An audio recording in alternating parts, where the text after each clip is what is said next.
नमस्कार साथियों। अपने राजस्थान के इतिहास की बात चल रही थी, तो राजस्थान के इतिहास में महाराणा प्रताप के बारे में अपने चर्चा चल रही थी। महाराणा प्रताप का जो हल्दी घाटी युद्ध का, उसके बारे में हमने विस्तृत रूप से चर्चा कर ली थी। अब देखो, हल्दी घाटी युद्ध में महाराणा प्रताप जब घायल हो जाते हैं तो कहाँ जाते हैं? कोल्यारी गांव उदयपुर चले जाते हैं। हल्दी घाटी युद्ध में घायल होने के बाद महाराणा प्रताप कहाँ जाते हैं? कोल्यारी गांव।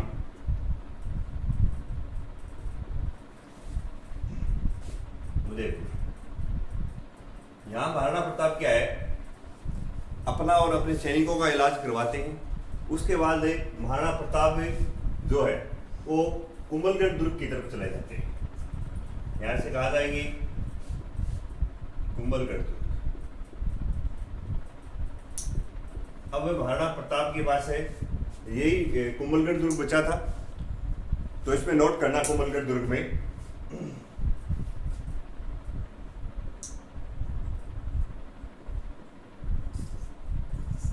कुंभलगढ़ देखो, हल्दी घाटी युद्ध की समाप्ति के पश्चात महाराणा प्रताप का मुगलों से संघर्ष का जो प्रमुख केंद्र था वो क्या था? कुंभलगढ़ दुर्ग था। ये आप नोट करना। हल्दी घाटी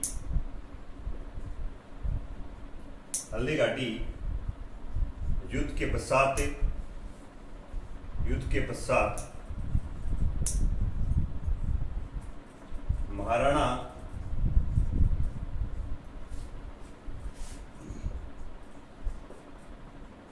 प्रताप का मुगलों से संघर्ष का प्रमुख केंद्र था।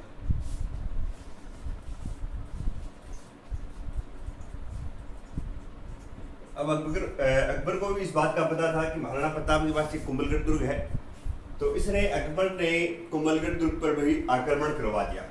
अपना सेनापति भेजता है जिसका नाम मिलता है शहबाज खान, और शहबाज खान ने अपना पड़ाव डालता है, ये केरवाड़ा राजसमंद में आके पड़ाव डालता है। तो फिर उसके बाद ये कुंभलगढ़ दुर्ग पे आक्रमण करेगा। इस समय इस कुंभलगढ़ दुर्ग का जो सेनापति है, जो किलेदार है, वो महाराणा प्रताप का जो सेनापति है उसका नाम है मालदेव सोनगढ़ा। तो ये आप नोट करना। ये जो कुंभलगढ़ दुर्ग के लिए उसने अकबर का ये सेनापति है शहबाज खान।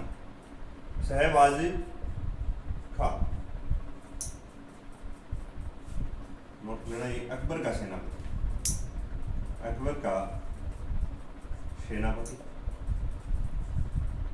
इधर है मालदेव सोनगढ़। ये है महाराणा प्रताप का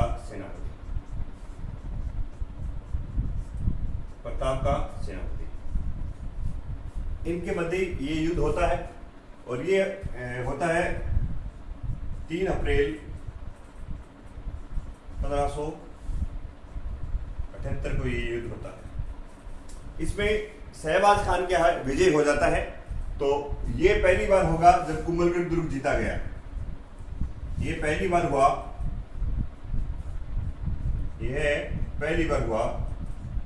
जब कुंभलगढ़ दुर्ग जीता गया। कुंभलगढ़ दुर्ग जीता गया। आपसे पूछ सकता है डायरेक्ट, कुंभलगढ़ दुर्ग को किसने जीता था? तो अकबर ने जीता था। अपने सेनापति जो शहबाज खान थे उसके द्वारा ये जीता गया था। महाराणा प्रताप ने ये दुर्ग पहले खाली करवा दिया था। आर-पार की जो जनता थी उसको भी खाली करवा दिया था। सबको ये कह दिया कि भाई यहाँ से चले जाओ। और ये खाली दुर्ग शहबाज खान ने महाराणा प्रताप से जीता था। ये आपको ध्यान में रखना है। दोबारा से देख लो कि महाराणा प्रताप जब हल्दी घाटी युद्ध में घायल हो जाते हैं तो कोल्यारी गांव उदयपुर जाते हैं। तो ये जगह ध्यान में रखनी है। तो कोल्यारी गांव उदयपुर, कोल्यारी गांव उदयपुर के बाद महाराणा प्रताप के जो शरणस्थली रही कुंभलगढ़ दुर्ग आते हैं। कुंभलगढ़ दुर्ग में हल्दी घाटी युद्ध के पश्चात महाराणा प्रताप का जो मुगलों से संघर्ष करने का जो प्रमुख केंद्र था वो कुंभलगढ़ दुर्ग ही था। इस पे भी अकबर ने आक्रमण करा दिया। अकबर का सेनापति शहबाज खान आता है और महाराणा प्रताप का सेनापति मालदेव सोनगढ़ा, इनके मध्य युद्ध होता है। ये 3 अप्रैल 1578 को। और इस युद्ध में शहबाज खान क्या होता है? विजय होता है। और ये मालदेव सोनगढ़ा हार जाता है। ये पहली बार हुआ कि जब कुंभलगढ़ दुर्ग जीता गया। और इस युद्ध को कर्नल जेम्स टोड ने सार्वभौमिक स्थल का युद्ध कहा। कर्नल जेम्स टोड ने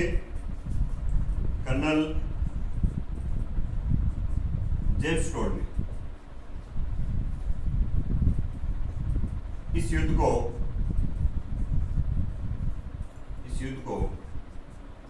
सार्वभौम स्थल का युद्ध कहा।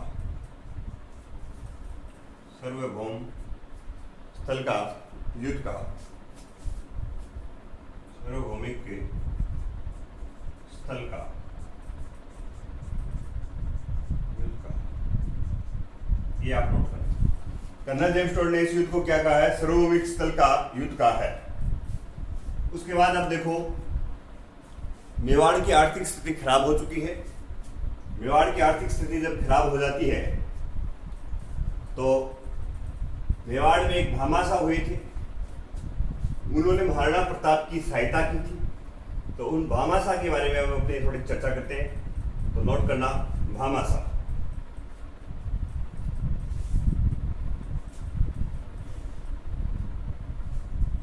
भामाशाह के बारे में देखो,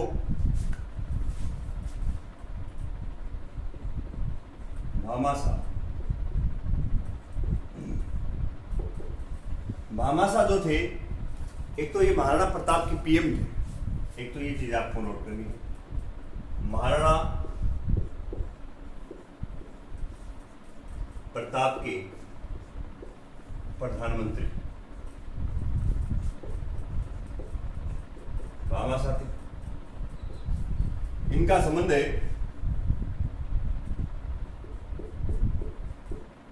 ओसवाल की कावड़िया शाखा से था।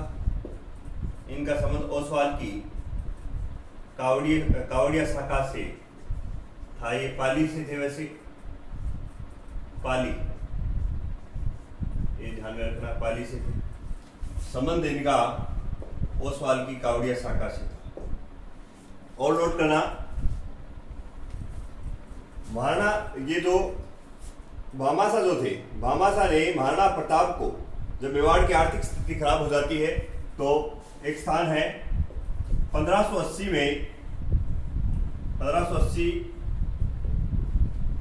ईस्वी में भामाशाह ने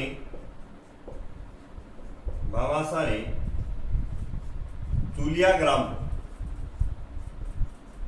ग्राम में महाराणा प्रताप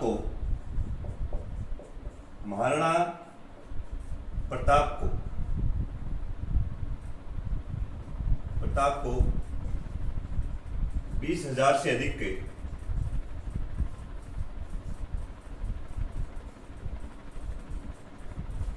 स्वर्ण मुद्राएं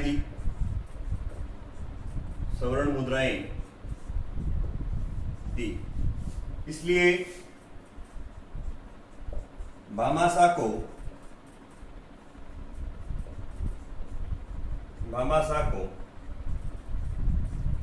मेवाड़ का दानवीर कहा जाता है।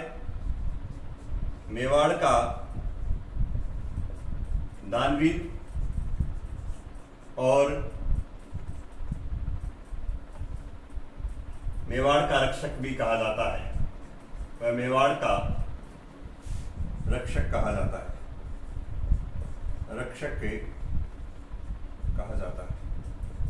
और नोट करना इसमें, कर्नल जेम्स टोड ने मेवाड़ का करण कहा है। कर्नल जेम्स टोड ने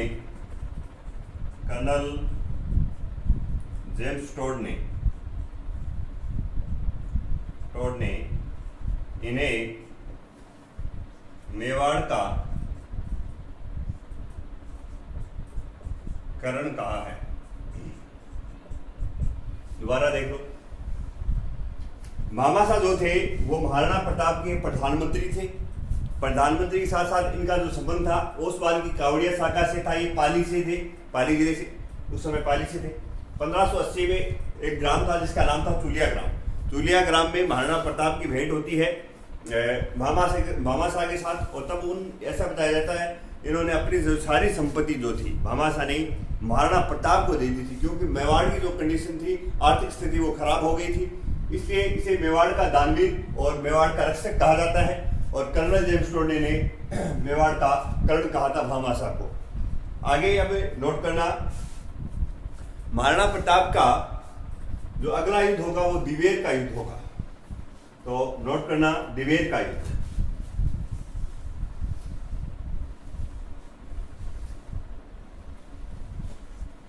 दिवेर का युद्ध देखो अक्टूबर 1582 में होता है।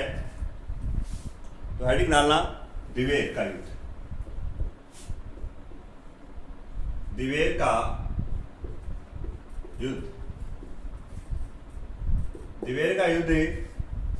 तो दिवेर पहली बात तो ये है राजसमंद में। दिवेर कहाँ है? राजसमंद में है। ये हुआ अक्टूबर 1582 में ये युद्ध होता है।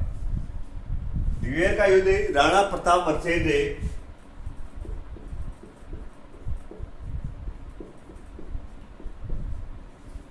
अकबर।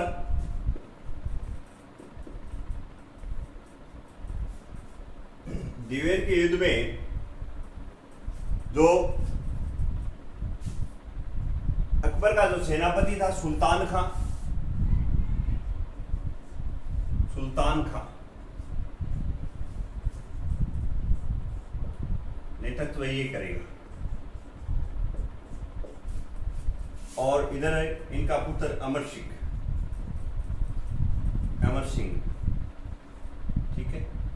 दोनों राणा प्रताप और अकबर के मध्य युद्ध होता है। नेतृत्व है इधर इनका पुत्र अमर सिंह करता है, इधर सुल्तान खां। अमर सिंह ने इतना खतरनाक प्रहार किया इस पे भाले का, तो सुल्तान खां की इस युद्ध में हत्या कर देता है। वीरगति को प्राप्त हो जाता है सुल्तान खां अकबर की सेना की तरफ से लड़ता हुआ। तो इस युद्ध में महाराणा प्रताप क्या होते हैं? तो विजय होते हैं। ये राणा प्रताप क्या होंगे? विजय होंगे। तो दिवेर युद्ध को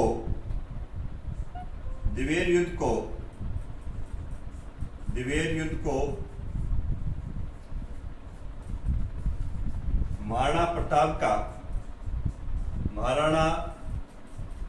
प्रताप की विजय का प्रतीक माना जाता है। विजय का प्रतीक माना जाता है। अगला जो है कर्नल जेम्स टोरनी से मेवाड़ का मैराथन कहा है। कर्नल जेम्स टोरनी इस दिवेर युद्ध को मेवाड़ का मैराथन कहा है।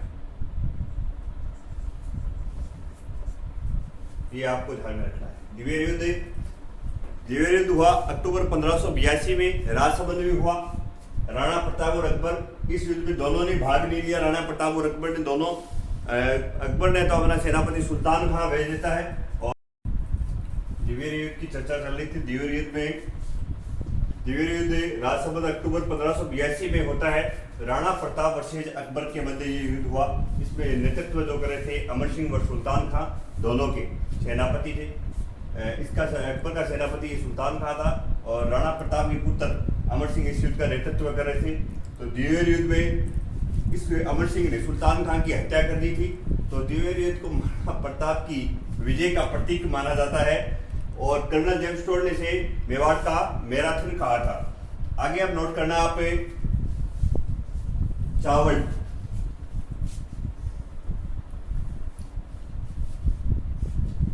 चावंड है, देखो चावंड में महाराणा प्रताप की संकटकालीन राजधानी रही थी चावंड जो थी। इसलिए महाराणा प्रताप ने लूणा चावंडिया को हराकर इसको राजधानी बनाया था। तो नोट करना आप लूणा चावंडिया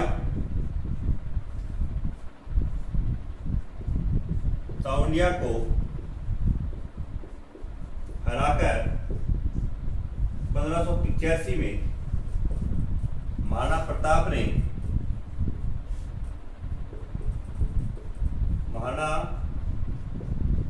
प्रताप ने अपनी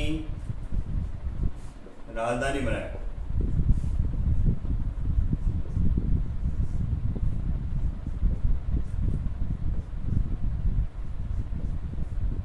टाउन है उदयपुर में। ये जो यहाँ लगभग 28 वर्षों तक राजधानी रही थी, इसे महाराणा प्रताप की संकटकालीन राजधानी कहा जाता है। महाराणा प्रताप की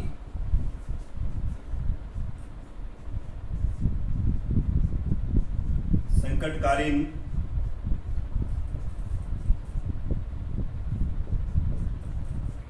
राजधानी कहा जाता है।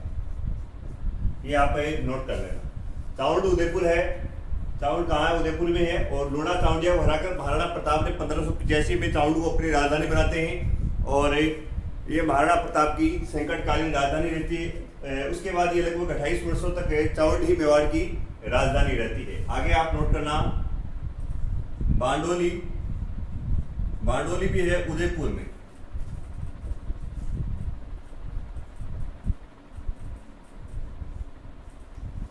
जनवरी 19 जनवरी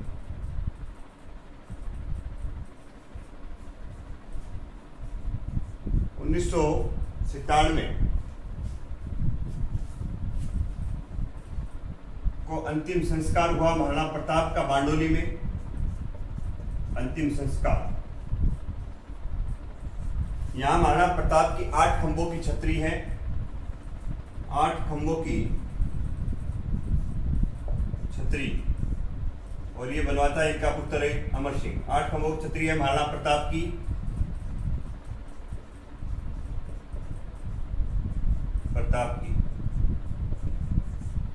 बनवाएगा इनका पुत्र अमर सिंह। इनका पुत्र है अमर सिंह ने बनवाई। ये आपको ध्यान रखना है। ठीक है। बारडोली उदयपुर 19 जनवरी 1997 महाराणा प्रताप का अंतिम संस्कार हो जाता। 8 खंभों की ये छतरी महाराणा प्रताप की है और इनके पुत्र अमर सिंह ने बनवाई थी। महाराणा प्रताप ने 25 वर्ष तक शासन किया था, देख लो।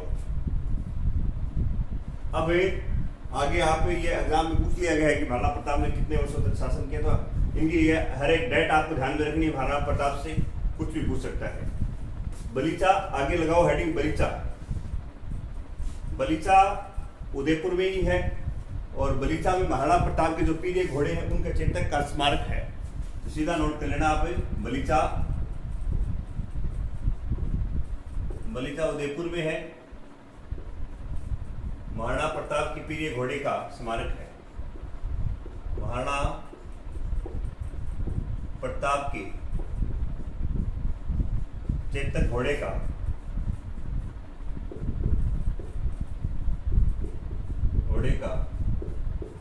स्मारक। महाराणा प्रताप को चेतक घोड़े पे सवार होने के कारण इन्हें लीले घोड़ेरा सवार भी कहा जाता है महाराणा प्रताप को। आगे अब हेडिंग डालना, महाराणा प्रताप के बाद में जो शासक बनेंगे वो अमर सिंह बनेंगे।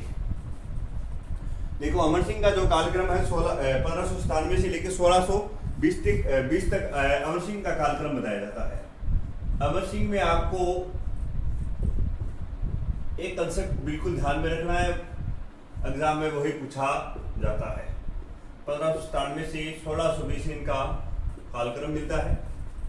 इनके समय एक संधि हुई जिसका नाम है मुगल मेवाड़ संधि। मुगल मेवाड़ संधि। मुगल मेवाड़ संधि जो हुई थी वो हुई थी 5 फरवरी 1615 में। कब हुई थी? 5 फरवरी 1615 को हुई थी। ये संधि होगी अमर सिंह व जहांगीर के मध्य। जहांगीर के मध्य हुई, ये आपको ध्यान में रखना है। नेतृत्व है इस संधि का अमर सिंह का पुत्र करण सिंह और जहांगीर का बेटा शाहजहां।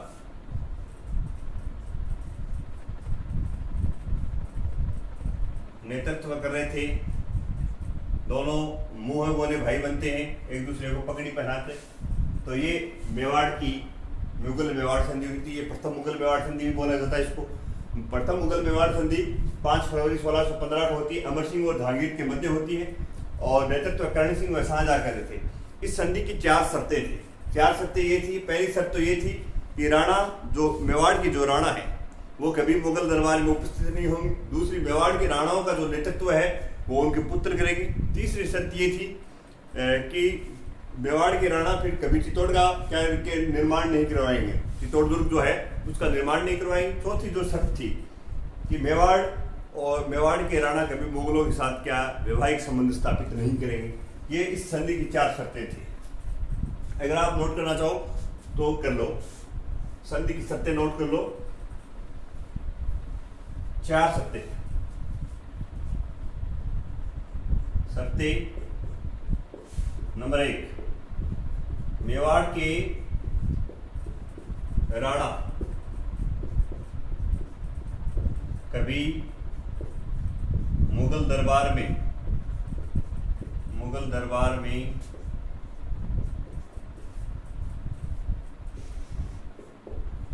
उपस्थित नहीं होंगे। आगे दूसरा नोट करना।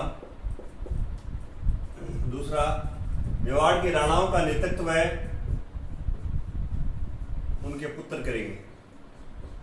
उनके पुत्र करेंगे। तीसरा, आप इसमें नोट करना, चित्तौड़ दुर्ग का कभी निर्माण नहीं करवाएंगे। मेवाड़ के राणाओं के द्वारा चित्तौड़ दुर्ग का निर्माण नहीं करवाएंगे।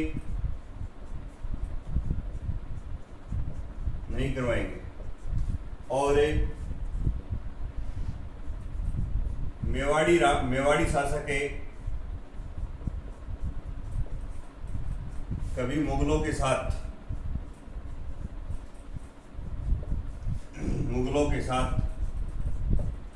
वैवाहिक संबंध स्थापित नहीं करेंगे। वैवाहिक संबंध स्थापित नहीं करेंगे। ये आपको ध्यान में रखना है, स्थापित नहीं करेंगे। मेवाड़ के राणा कभी मुगल दरबार में नहीं जाएंगे। उनके पुत्र नेतृत्व करेंगे। चित्तौड़ दुर्ग का निर्माण नहीं करवाएंगे और मेवाड़ के शासक कभी मुगलों के साथ वैवाहिक संबंध स्थापित नहीं करेंगे। आगे देखना, अमर सिंह में एक उंटाला का युद्ध होता है अमर सिंह के समय ही, तो वो आप नोट करना। उंटाला का युद्ध देखो, ज्यादा विशेष महत्व नहीं इस युद्ध का। उंटाला का जो युद्ध होता है, ये मेवाड़ की सिसोदिया वंश की शाखाएं, 2 शाखाएं थी जिनका नाम, एक शाखा का नाम है चुंडावत और दूसरी शाखा का नाम है चंदावत। ये दोनों शाखाएं हरावल पंक्ति को लेकर युद्ध कर लेती हैं। हरावल पंक्ति को लेकर दोनों में ये था। हरावल पंक्ति ये होती है जो युद्ध में अग्रिम आगे वाली जो सेना का जो नेतृत्व करते हैं, आगे वाले भाग में जो सेना लगती है उसे हरावल पंक्ति कहते हैं। चुंडावत और चंदावलों के मध्य युद्ध होता है। इस युद्ध में चंदावलों के मुगल सेनापति क्यूम खा हार जाता है और चुनाव जीत जाते हैं। और चुनावतों के पास क्या है, हमेशा पहले से पूर्व की तरह चुनावती इस हरावल पंक्ति का नेतृत्व करते रहेंगे। ये उंटाला का युद्ध था। उसके बाद अमर सिंह की हत्या किशनगढ़ के शासक किशन सिंह ने जहांगीर के कहने पे इसकी हत्या कर दी थी। तो ये आप नोट कर लेना। किशनगढ़ के शासक किशन सिंह ने जहांगीर के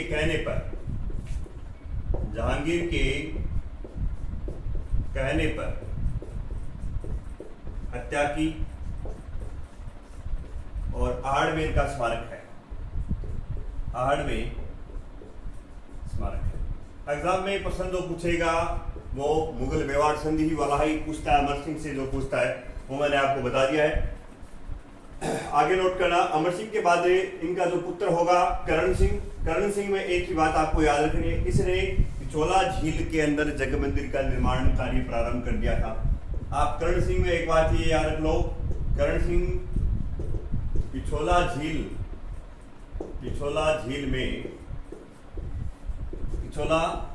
झील में जग मंदिर का, कौन से मंदिर का?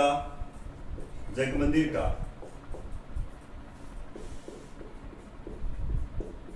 निर्माण प्रारंभ किया। एक इसी के समय, करण सिंह के समय, मेवाड़ के अंदर और शाहजहां खुर्रम शरण लेता है। इसने अपने पिता के खिलाफ क्या कर दिया था? विद्रोह कर दिया था शाहजहां खुर्रम। और तब आके किसके पास? करण सिंह के पास आता है शाहजहां खुर्रम। देलवाड़ा हवेलियां वह जग मंदिर में शरण ली। जग मंदिर में शरण ली, ये आपको ध्यान में रखना है। शरण ली किसके समय आया था? तो करण सिंह के आगे समय शरण लेता है। कहाँ लेता है? ये जग मंदिर व देलवाड़ा में शरण लेता है। आगे इसके बाद एक और नोट करना आप, जगत सिंह प्रथम में एक बात याद रखना आपको, इसने तो जग मंदिर का निर्माण स्टार्ट करवाया है और ये पिछोला झील में जग मंदिर पूरा करवाएगा। धन्यवाद साथियों। और अब अपने अगली क्लास में चर्चा करेंगे मेवाड़ के इतिहास की। अगली क्लास में शायद मेवाड़ का इतिहास पूरा करवा देंगे।